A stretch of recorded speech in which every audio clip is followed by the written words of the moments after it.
Well, welcome everyone.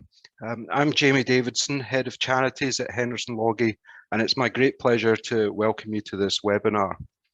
After everything we've all been through over the last couple of years, we wanted to take you back to some of the basics that charity trustees need to consider, covering three key areas this morning. Our guest, Sarah Winter from Blackadders, will cover legal considerations. Alan Davis, our very own VAT partner, will talk about important areas in his field.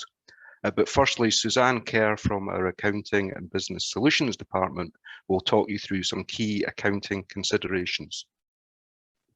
Now, if there's one good thing to have come out of the pandemic, it's probably the ability to widen our reach with sessions such as this by having them online rather than in person. And it's great to see so many of you having taken the opportunity to attend this morning.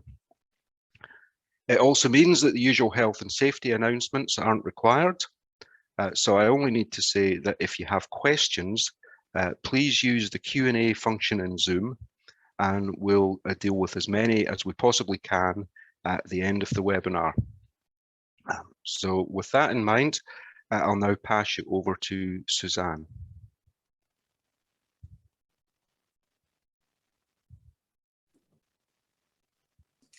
Thank you, Jamie, and thanks for joining us at today's webinar. Today, I'm going to be talking through some key highlights you should be aware of if you're a charity trustee or thinking of becoming a charity trustee. I'll be taking you through some key points and top tips you should be considering in your role as a charity trustee.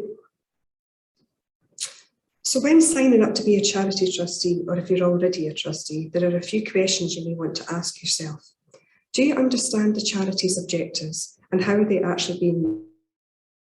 Charities do evolve over time, as well as younger and grown charities. So as a trustee, are you happy you're keeping up to date with how the charity is evolving and the current objectives and activities? You may want to consider this as a recurring point for discussion at board meetings to ensure objectives are fresh in everyone's minds. Also, is the charity's governing document still fit for purpose? It's always worth reviewing the governing document in conjunction with the charitable activities of the charity. Firstly, to ensure the charity is complying with the governing document, as well as reviewing the document regularly to ensure its objectives are wide enough to cover any new activities that the board may be considering taking forward. The governing document may say that the charity needs an audit, despite audit thresholds not being reached. If there's no stipulation from funders to have an audit, then governing documents can be easily amended to remove the requirement for an audit.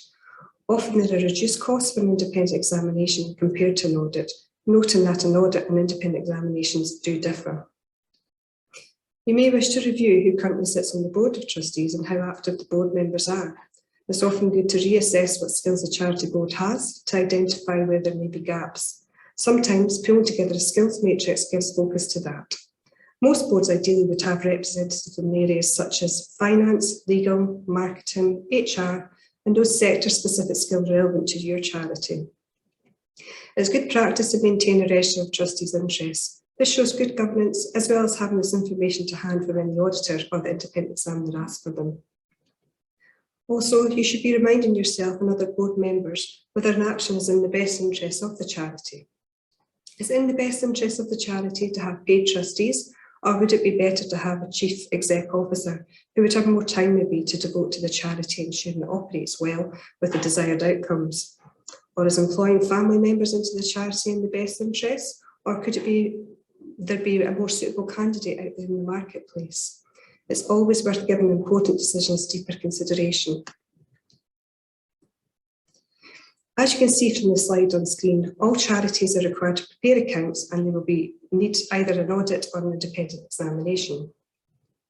Whilst it's important to get the figures in the accounts correct, it's equally as important that the trustees' report is detailed enough for someone who's reading the accounts to understand what the charity does. They should be able to understand what work has been done in the year, the impact of the work done, and how easily the charity objectives have been met, and to see that. All figures reported in the trustees' report should always correlate to the figures in the accounts themselves, ensuring they portray the same message. The trustees' report is an opportunity to tell your story to potential funders, existing funders and potential partners. Often trustees' reports include pictures or graphs, as this can be seen to be more engaging for the reading of the accounts and make it a bit easier for folk to understand. I'm sure many of you will know as a trustee's report needs to contain the information as detailed in the slide shown. However, common areas that need more consideration in the accounts are often the reserves policy, risk management and key management personnel. How many of you have looked at your reserves policy each year and agreed that the 3 months of unrestricted spend, which is not usually invested in fixed assets, are designated? Consideration should be given to particular factors such as the planned activities of the charity in the future and whether there's more need for funds to be available to spend towards beneficiaries. And the level of funding secured for the years ahead, taking into account future funding cuts or losses potentially. And consider the types of funding secured, whether it's restricted or unrestricted funds. Plus, do you need any provisions for any repairs, emergency repair works for roofs, for example, or potential redundancy costs? It's worth asking yourself, would the 3 months of unrestricted reserves be sufficient to cover what potential costs there may be in the future? It's also important to include this detail, as it also helps donors and funders to see where there are funding gaps and allow them to consider if they can close your funding gap.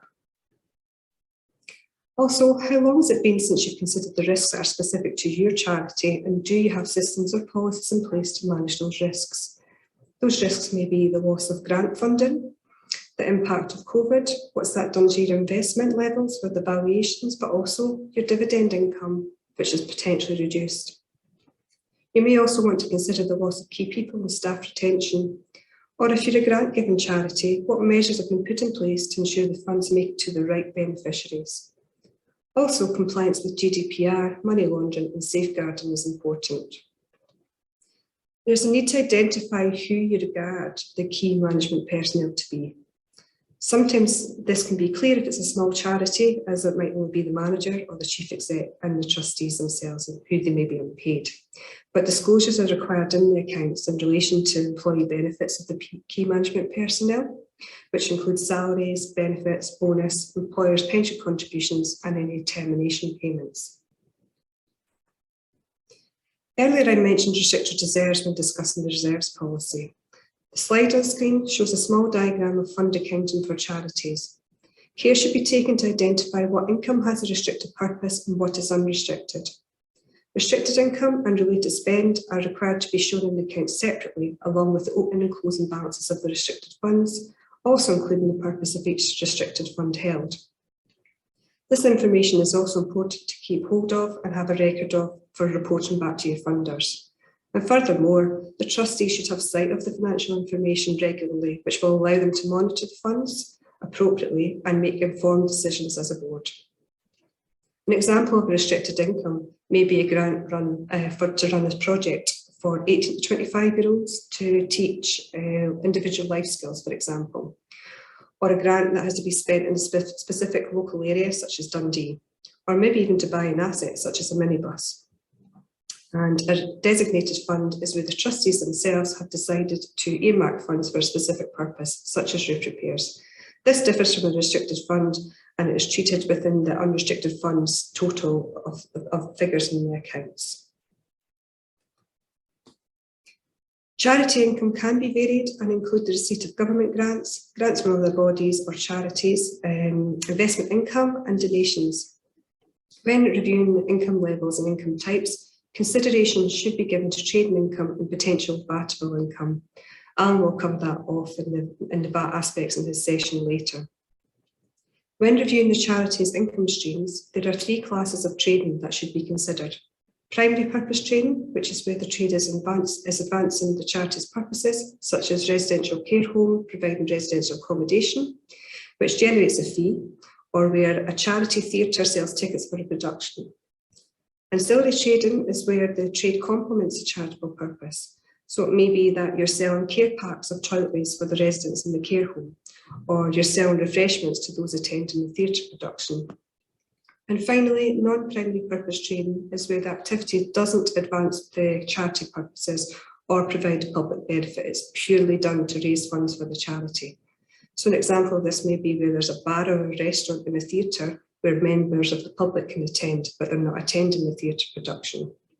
Or maybe a charitable sports centre, which operates a cafe, and it's open to the public, so it's not just being used by those making use of the facilities in the centre itself. So this would be classed as trading. Trading can take place within the charity itself up to a limit of 80,000 under the small trading tax exemptions. However, this is dependent upon the charity's gross annual income. Otherwise, corporation tax can be payable on trading profits. Here is a short extract from OCCR. It's an easy-to-use flowchart that gives guidance on charity trading. And later on, I'll be sharing some useful links in the slides, which will give you a little bit more information on this. It's important to monitor the charity trading levels to ensure that the small trading charity exemption is not breached. However, you may be asking yourself, what are the options if we think the charity will exceed these limits? If this is the case, then you can set up a trading subsidiary as a non-charitable company to carry out the trade. The benefits of having a trading subsidiary are the trading subsidiary can gift up the profits to the charity with the holding entity, thus keeping the money raised effectively within the charitable group, which can be used for charitable purposes, and also reduce the potential need to pay corporation tax. But do note that the gifted money needs to be physically paid within 9 months of the account year end. Having a trading subsidiary protects the charity's assets as well from the risks attached to trading. The trading activity itself can operate without restrictions other than what's included within the trading company's memorandum and articles of association. And also by having a separate trading entity, it's clear what the charity does and what the trading subsidiary does. However, there are some downsides to having a trading subsidiary. There are more additional costs in setting up and running a company, and the accounts tend to be a tad more complex with group accounts and the need for corporation tax for the trading subsidiary for a return to be done. And you would need to consider if the trading company sits within the charity building, because there could be an impact for the potential of the loss of rates relief, which is given to charities. And also, the charity trustees themselves have got more responsibilities in having a trading subsidiary too.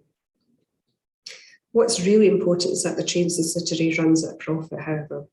A loss-making trading subsidiary is less than ideal for the charity and not the position the charity should find themselves in. The trustees need to ensure that the trading subsidiary is profitable and not using the charity's assets, which might put the charity at risk. In allowing to run a trading subsidiary at loss, this could be seen as the trustees failing in their own duties as charity trustees. And also, if you have intergroup loans and the charity has lent money to the trading subsidiary, then a formal loan agreement should be set up and signed, and the loan should include an interest rate and marking conditions to ensure the transactions at arm's length. There's a lot of talk about environmental, social and governance issues. However, this is not new. As a trustee, you should be considering the environmental and social impact of your activities and the impact on these if your activities were to change or cease, as well as the governance matters. If the charity holds a pool of investments, the trustee should review the policy on what types of investments are held.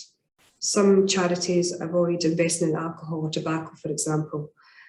However, investment managers tend to be very good at reporting how they as investment managers assess the investments held and how they compare them across similar investment types to ensure responsible investing. The investment managers tend to assess corporate governance, corporate behaviour, human rights and stakeholders, labour management, environment and climate. And this is to ensure that their client funds are invested with all of the above in mind. Often smaller charities their records to keep costs low, or sometimes larger charities will use software that's no longer supported by the provider. Software has come a long way in recent years with the development of cloud accounting, which can be accessed from a mobile phone even.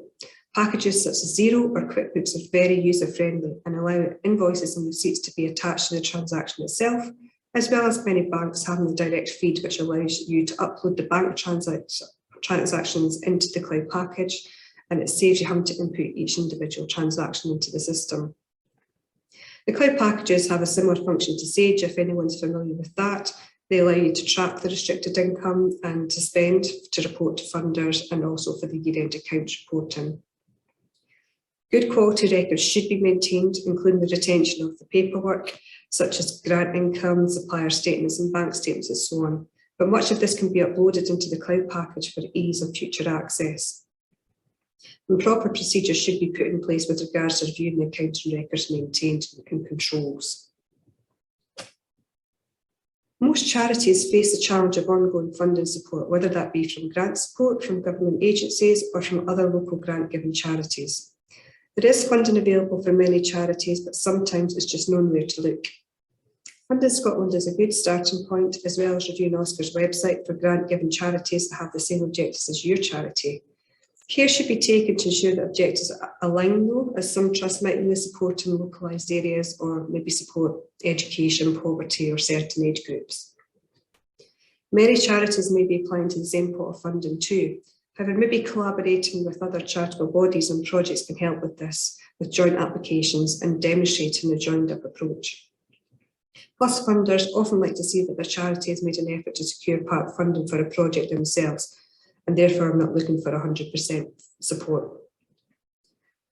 It's also worth highlighting that many charities have taken advantage of the COVID resilience funding that's been available and have actually exceeded their usual income levels as a result. Careful and just watch out if the charitable income has exceeded £500,000 and the charity usually has an independent examination. Where income has exceeded £500,000, that would mean an audit would be required rather than an independent examination. The last few years have been tough with COVID, where many charities could not meet the usual OSCR filing deadlines for the annual accounts and the annual return. In some cases, this may still be an issue. OSCR had introduced a grace period where accounts that were due for submission between the 1st of March 2020 and the 31st of March 2021. If accounts were submitted late, they were not reflected as such on OSCR's register during this time. However, the grace period ended on the 31st of December 2021. Although if you feel that the year-end accounts are going to be late for whatever reason, it's always best to contact OSCR to advise. And take care if your charity is also a registered company, as overdue accounts with Companies House can result in a late filing penalty. There is the option available to extend the accounts filing with Companies House, and a form can be completed online. And just another note that OSCR are in the process of changing the login process on their website. In the future, when you log in and you're responsible for more than one charity, you will be able to see all the charities you're involved with under the one login going forward once the website's been updated. Since the Charity Statement of Recommended Practice was first issued back in July 2014, there has been a further 2 bulletins issued making further amendments to the SORP. Currently, the SORP committee are reviewing the charity SORP with the aim of issuing the new SORP by October 2023. The new SORP will be effective for accounting periods starting on or after the 1st of January 24. And I'll just share, I've got some links on the screen that I can share afterwards with you. And what I'll say is thank you for listening, and I'll pass you over to Sarah from Blackadder's.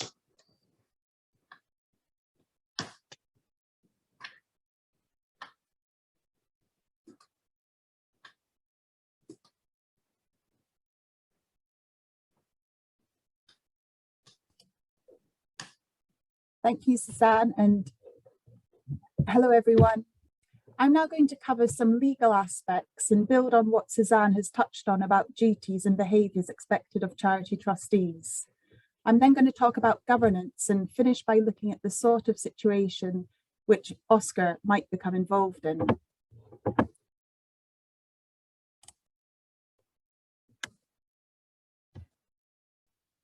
So, starting off, in charity law, the legislation talks about charity trustees. These are the people who have duties under the law. The legislation defines these as the people who are in general control and management of the administration of a charity. These will be the directors of a charitable company, the trustees of a charitable trust, and the management committee of an unincorporated charity. It doesn't matter their title, it's the people who are in control who have the legal duties. Be aware of the shadow trustee, someone who's in a position to influence the board, perhaps a senior employee who regularly attends meetings and can steer the board, but somebody who's not formally appointed. It's important to be aware that they too can be subject to the legal duties under charity law. and be subject to the rules, for example, on trustee remuneration.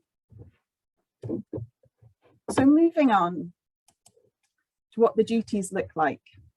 They're set out in the Charity and Trustee Investment Scotland Act 2005. At a very high level, put simply, as a trustee under the Act, you must act in the best interests of a charity. That's the key test, making decisions for the charity. Are you acting in the best interests of the charity? You have to put the charity's interests first before your own and any other person's. Where you're prevented from doing so because of a conflict of interest, you must declare that interest and it must be managed appropriately. You have to act in furtherance of the charity's purposes, what it was set up for. So the activities or the services you provide, they need to further those purposes. If you're carrying out activities or spending money which is not in furtherance of those purposes, then you need to ask yourself why and review. You need to act with care and diligence. You need to take advice and follow that advice where it's appropriate to do so. You must act honestly and reasonably when dealing with the charity's affairs. You should do so carefully, as if you were looking after someone else's affairs, a relative or a friend. So what does that mean in practice? Well, dealing with the funds of the charity should engender careful, considered behaviour. You must protect your charity, its assets, beneficiaries and reputation, understand the legal position of the charity, know the risks it's facing and manage these appropriately. You need to make sure that you have all the information required to take a decision, and you need to show that you've considered options and thought through decisions carefully. Those are the key features of acting in the best interests of the charity under the Act. These are explained in OCCR guidance entitled Guidance and Good Practice for Charity Trustees. You can find that on the OCCR website, and I think we're going to circulate a link following the webinar. There are also some specific duties required of you as charity trustees, most of which are aimed to increase transparency in the charity sector. And these are commonly referred to as specific duties, the specific duties of charity trustees. So these include making sure that the charity's details on the Scottish Charity Register are up to date, reporting changes to OCCR or requesting their consent when it's needed, submitting annual returns and accounts to OCCR and publishing your status. And by that, I mean you need to be clear in all of your charity's materials that they have your legal name and Scottish charity number stated. This applies to your website, invoices, and correspondence, including emails. So those are the duties under the legislation. And now let's move on to running your charity with good governance in mind. And for this, we don't have a set of rules, but we have principles. So starting off, what do we mean by governance? Well, there's no legal definition. The Third Sector Forum has pulled together a code. You might have heard of the Scottish Governance Code for the Third Sector. And this is helpful in putting together the principles that underpin good governance. Reading the code gives you a sense of a definition of governance, which I would say refers to the processes which sustain the effectiveness and good administration of the charity. So the code is not a detailed set of rules, but sets out 5 main principles which underpin good governance and allows you to apply those principles according to the scale, needs and structure of the charity.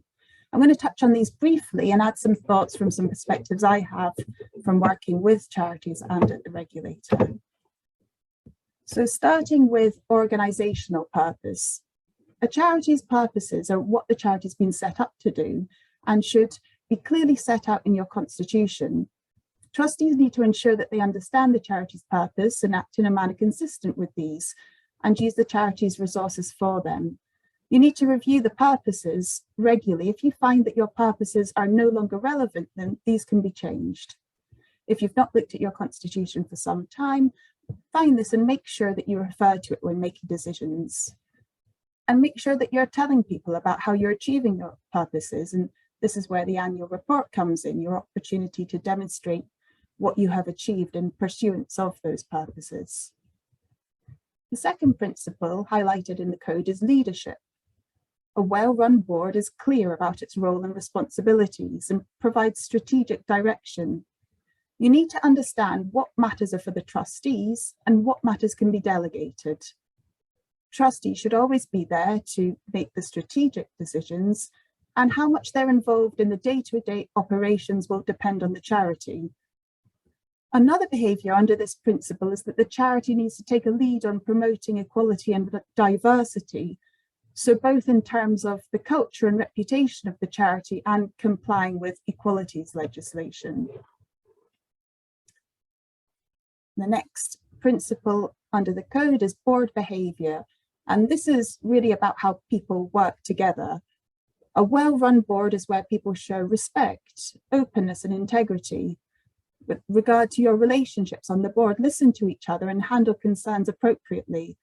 Acknowledge where conflicts of interest may arise, and create a board culture where different views are welcome, where everyone's opinion is valued and matters can be debated so that a collective decision can be made. Now, just an aside, collective decision-making leads on to the collective responsibility principle. And what we mean by that in the context of governance is that charity trustees are not only responsible for their own actions, they're also responsible for the actions and decisions taken by the charity trustees when acting together. So where you're opposed to a decision of the board, you need to work together to find an agreed solution, share information, challenge, debate, make sure that the decisions taken are robust and can be explained if you're challenged on them. And if you're against a decision ultimately, then you need to raise that through the appropriate channels. Control. A well-run board will develop and implement appropriate controls to direct and oversee progress towards achieving your charitable purposes. Make sure you have the full information you need to and scrutinise this appropriately. If you're making decisions about how much money to spend or invest, you need to understand how much money the charity has. You can't delegate responsibility to one charity trustee, for example, the treasurer. Everyone on the board should understand the charity's finances. And effectiveness.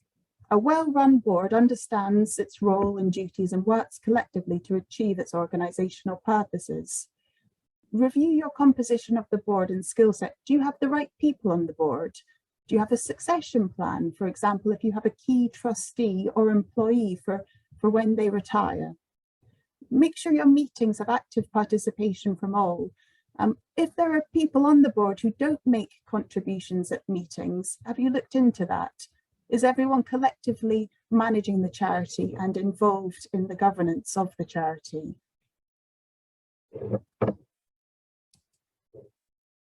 I'm finishing off with a few observations on OCCR's inquiry procedures. As one of the questions we're often asked is, what are the sanctions that can be imposed if a charity trustee fails to exercise their legal duties, or if a board is not well run? Well, OCCR considers that a breach of legal duty constitutes misconduct. One of OCCR's roles is supervision of charities, and this includes identifying and investigating apparent misconduct and taking any necessary protective action. Inquiries can arise from complaints by the public, concerns raised by third parties, or internal identification at OCCR, for example, of if a matter became apparent from a charity's annual accounts. And while OCCR has the power to apply sanctions, such as suspending a charity trustee or taking preventative actions, such as putting holds on a charity's bank account, instances of OCCR doing so are relatively rare. OCCR has estimated that it received 20 to 30 indications of concern about charities a month, but if you look at the figures, these translate to few instances where OCCR has followed up with formal inquiries. Over the past few years, there have been about 4 formally reported inquiries a year, tailing off during the pandemic, then up to 2 last year.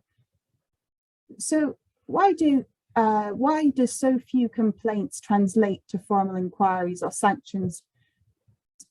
So why, when there are so many complaints made to OCCR, do these translate to so few formal inquiries or sanctions being imposed? Well, OCCR will not investigate situations which may have where other regulators would be responsible. So, for example, you might have heard of charities being fined for data breaches, but that's the work of the Information Commissioner. OCCR will only investigate situations where there may be a significant impact on a charity or its assets. The sort of thing that they would investigate would involve risk to charity funds, or where there's serious or sustained misconduct.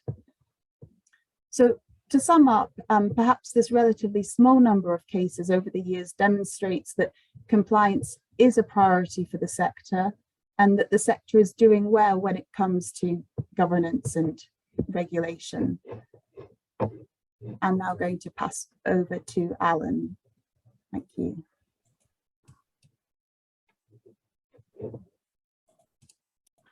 Thanks, Sarah. I'll just share my screen now. Can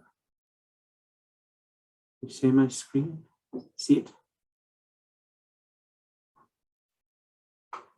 Good. Okay. So I'll make a start. So thank you very much for patiently waiting to hear all about VAT. It's always a pleasure to speak to people about VAT, and they're always delighted to hear about it. So here we go. Top tips for charities. And I suppose the biggest tip is to pay attention to VAT. It's a 20% cost that you could easily do without if you make a mistake. So pay attention is the biggest tip. Move on. So I'll talk about some key areas of risk, and they are essentially income, expenditure, particular reliefs that are available for charities and VAT, and the need to plan and be focused on VAT generally. In terms of income, it's something that that Suzanne mentioned earlier on in terms of grants and so on. It's really important to consider the nature and the substance of income that you're receiving, and ask yourselves some important questions in terms of VAT. From a VAT point of view, I always start from the point of view with a question about what do you get for your money? You know, is money changing hands, and what do you get in return? From a VAT point of view, there's a word called consideration. That's the money, and a supply, and that's, you know, a service or goods in return. And we're always looking for that in terms of establishing whether there's a taxable supply in there. But there might not be that. So if there is no supply, it's more likely to be a grant or some other kind of financial support. And one of the other things I would certainly do with clients is talk about the substance of the arrangement. So it might be that there is a bit of paper that you've drawn up that purports to outline what's going on, but customs will look beyond that and say, well, what's actually happening here? What do people really mean, and what do people really get for the money? And so they're always looking to compare and contrast what happens in the contract versus what happens in the real world, shall we say. And then I suppose the lead on from that is that if you don't have an agreement, it's always a good idea to have something written down, because sure as eggs is eggs, in 2 or 3 years' time, we'll have all forgotten what was trying to be achieved with the arrangement. So it's always better to have something written down if possible.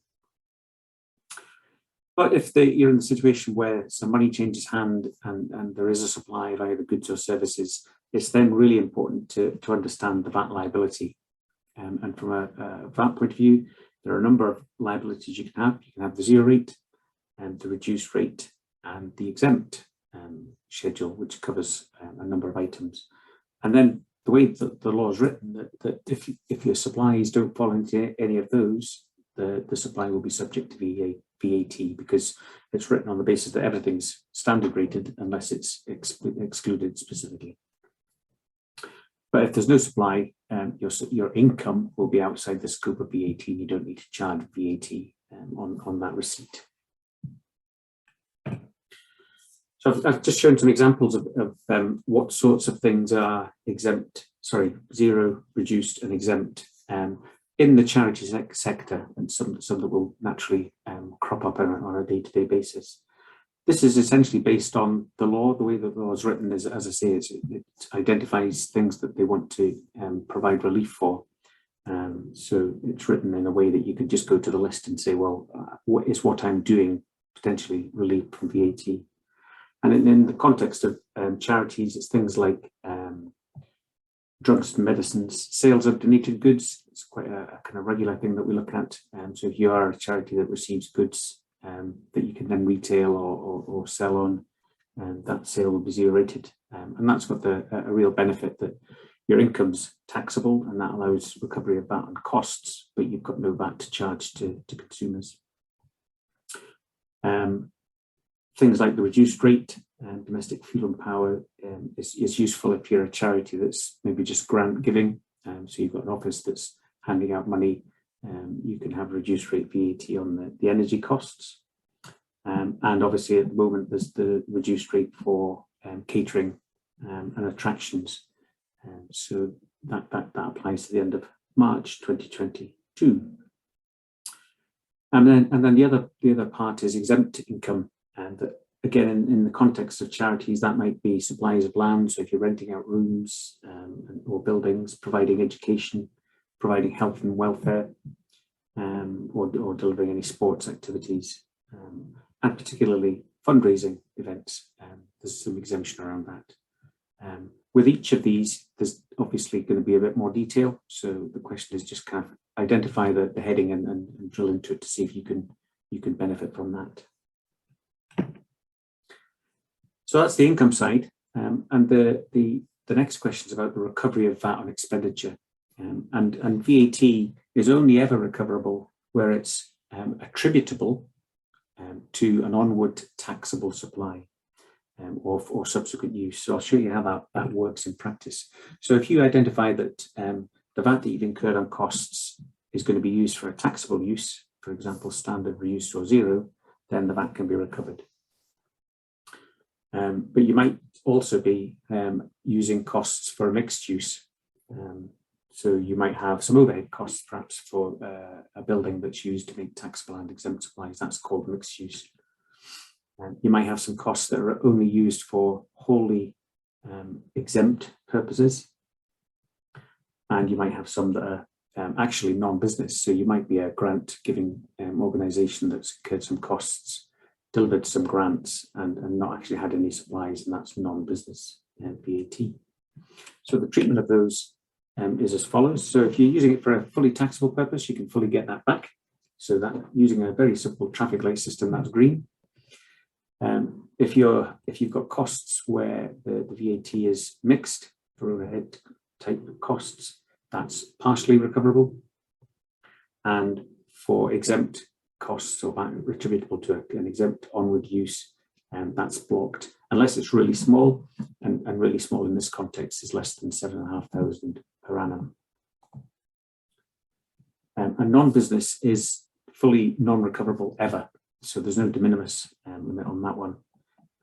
So if you're incurring VAT on costs in relation to non-business activity, you should never recover VAT.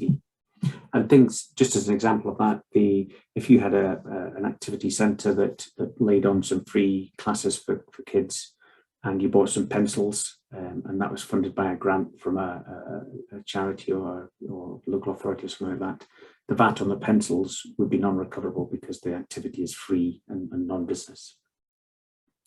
So the interesting thing for charities is often the orange area, the partial recovery and partial exemption. Typically, charities recover that based on the proportion of taxable income over total income. So it's an income-based method that's used to establish that pro rata rate of recovery. But there is the ability to use other methods, floor areas, head count, if that's a better and more accurate way of measuring use. And I'll come back to that in terms of the impact that COVID's having as well at the end of this presentation. So that's the impact on VAT and expenditure recovery. And then general charity reliefs. And it's fair to say that there are no blanket reliefs for charities in VAT, but there are some specifics that's worth mentioning. So it's around the construction of what are called relevant residential purpose buildings, and that's things like children's care homes and the like, and relevant charitable purpose buildings, which are things like community centres, scout huts, and so on. So they can qualify with a 0 rate, and obviously if you can avoid incurring that in the first place, you then don't have the question about whether you can recover the VAT later on. But things like disabled access, widening doors, creating ramps, and making buildings more accessible can qualify for 0 rating. And one of the more general reliefs that's available for all charities is access to advertising. So if you buy advertising on TV, newspapers, or anything like that, somebody else's space, then that could qualify for 0 rating. You need to positively give the supplier a certificate to prove that you're a charity, but that can be achieved. That's held on file, so that can then be used on a recurring basis.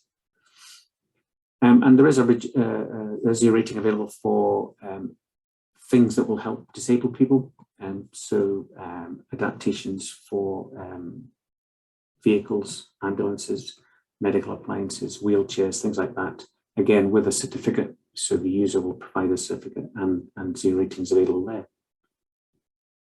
I talked about the reduced rate for non-business use of fuel and power, and one of the other kind of tricks of the trade, but one of the other things I've seen in the marketplace is where a charity is occupying a building for a non-business purpose. In other words, they're not making supplies, but they may be just handing out grants. It's possible to disapply VAT on their rent at the point that you're going into the agreement. So if your proposed landlord is saying that they'll charge you VAT, you can play a joker effectively and say, we would like to, well, we're using this property for a non-business purpose, and therefore we don't want VAT added to the lease. That can cause a problem for the landlord, so it's worth negotiating, but it's a good starting point, particularly if it's an onerous or a high value lease. And the other last point, that's kind of general charity relief I wanted to mention, was the Listed Places of Worship grant scheme, which is a grant scheme that was set up essentially to get around the difficulties we had with Europe. We couldn't 0 rate things because of the connection to Europe, so we effectively created 0 rating by giving grants instead of VAT, or to make good the VAT. So if you're repairing and altering listed buildings that are used for worship, there's a scheme to get some funding for that. So in very quick summary then, does VAT apply to my income? Really important to be absolutely clear why it does or why it doesn't. Can you recover VAT on costs? The impact of COVID, I said I would come back to this.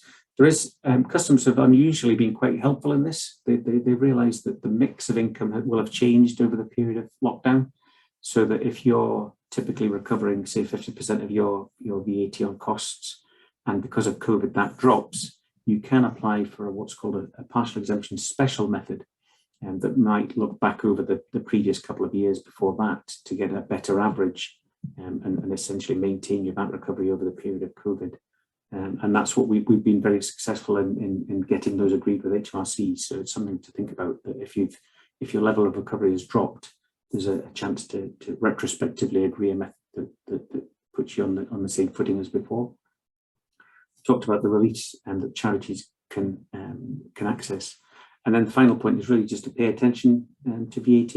I said there's 5 key risks. By paying attention, you'll have seen I've only identified 4. So that was just the focus on VAT. It's one of these things that on a Friday afternoon, when I get a phone call saying, we're just going to sign a lease, Alan, and we didn't realise we were going to incur in VAT, what can we do about it? If there's a bit more planning and forethought goes into it, you've got a better chance of not incurring that VAT cost. And I think along with that, being aware of VAT and provide, we do bespoke staff training for charities to ensure that people are up to date and get that. So try and help your people be as trained and as well informed as possible to identify these problems. So that was a whistle-stop tour through VAT. We now have some time for some questions. So what I'll do is unshare my screen and hand you back to Jamie. And Jamie's going to facilitate any questions, I think. Okay, thanks, Alan, and thanks also to Sarah and Suzanne. So questions, just to remind you, there's the Q&A function within Zoom. There's a few come in. A couple of people have asked whether we're going to be circulating the slides and the recording. So just to reassure you all that that will be the case. Yeah, here's a question that's come in on VAT. So in order to recover VAT on zero rating, such as advertising, do we need to be VAT registered? So Alan, do you want to? I thought you were going to ask Suzanne for that one.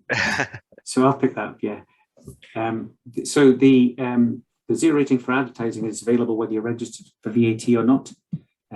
You can essentially provide a certificate proving that you're a charity directly to the advertiser or the person that you're buying advertising from, and they'll zero rate it to you without any further query. So you don't need to be VAT registered, no. If you do need the link, I see it's from Paula, let me know and I'll drop you that by email separately.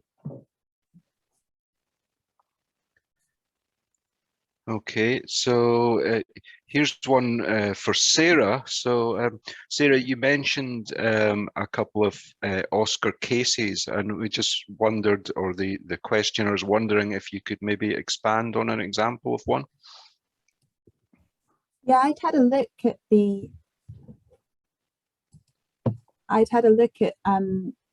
more recent cases where Oscar had made inquiries, and a couple from last year. There was one on a charity called Wick Academy Development Fund, which was a charity that had been set up some time ago to essentially run a lottery, and the sales from the lottery, the money was going to be used to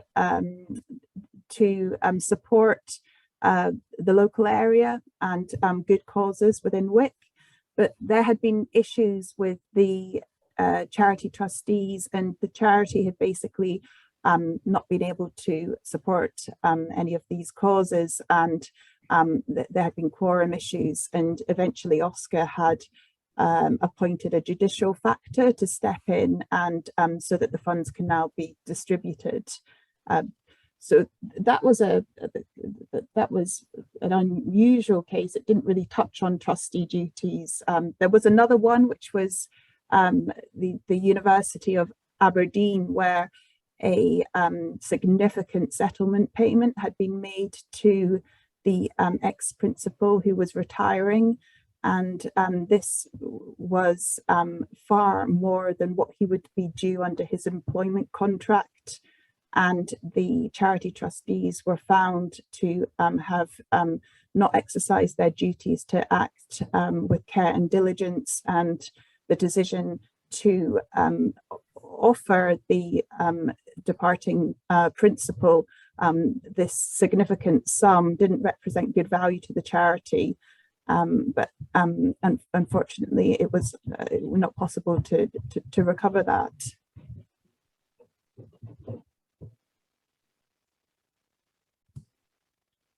Okay, thanks for that, Sarah. Now, another one that perhaps you could take, you mentioned changes to the Trustee Act, and what exactly are those?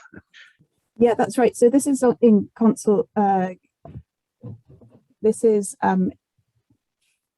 in consultation at the moment. So there are some proposed changes. The Act goes back to 2005. I think the main points are that Oscar is looking to put together a register of charity trustees, both an internal version with their personal details and an abridged version which would be available to the public without the personal data. And also to broaden Oscar's power to intervene. At the moment, Oscar can't intervene in a positive way. Whilst it can make directions not to, for example, part with money, it's quite constrained in terms of what it can do to intervene in a more positive and forceful way. So some of OSCR's powers are looking at being extended. Okay, thanks again. Now, another VAT one, Alan. Is VAT chargeable on grants and funding? Good question. The short answer is no, if that's what it is. If it's a grant or freely given funding, then it shouldn't be subject to VAT. The mention, as I went through there, about looking at the actual detail, it's about what you get in return for the money. So if the donor is essentially giving money to do good, and you can go and do things with it essentially under your own steam, but with maybe some housekeeping just to make sure you haven't stolen it, then that's going to be outside the scope of VAT. But it's really important to have a look at the grant part agreement to make sure that that's accurately reflected, and there's no quid pro quo, no service supplied in return. Shall I just carry on? I can see another couple of that ones there. Yeah, go ahead, Alan. I see one PR, whose name will come to me, but 0 rate on construction works for disabled access. The point about the 0 rating for disabled access is that you need to be speaking to the builder about that and making sure that they understand that they can 0 rate any work that's around widening doors, creating ramps and stuff like that. So it's important to speak to the builder early, get that kind of enshrined in the plan of works, and make sure that they 0 rate that when they bill you in the first instance. Or you can go back, if they've done it already, added VAT incorrectly, then you can get a credit note and get the VAT removed. One final one there I can see from Deborah Stanfield regarding a trading sub and the use of a capital goods scheme. We'll get relatively complicated there, Deborah, but absolutely it's something to be thinking about, that the use of a building can be a normal charities activities, but then during a summertime or a quieter time, it could be rented out to somebody else to exploit. That can give rise to exempt activity, which can impact VAT recovery. So the capital goods scheme that you mentioned is in place to kind of manage that recovery process.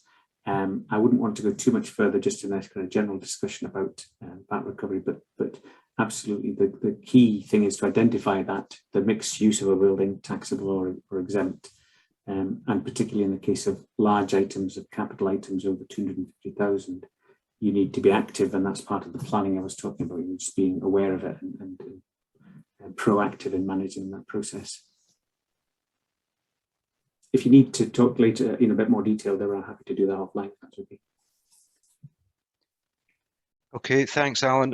Another question from Graham, who's asking or saying that he's got larger unrestricted reserves in his latest accounts, which are causing an issue in funding applications.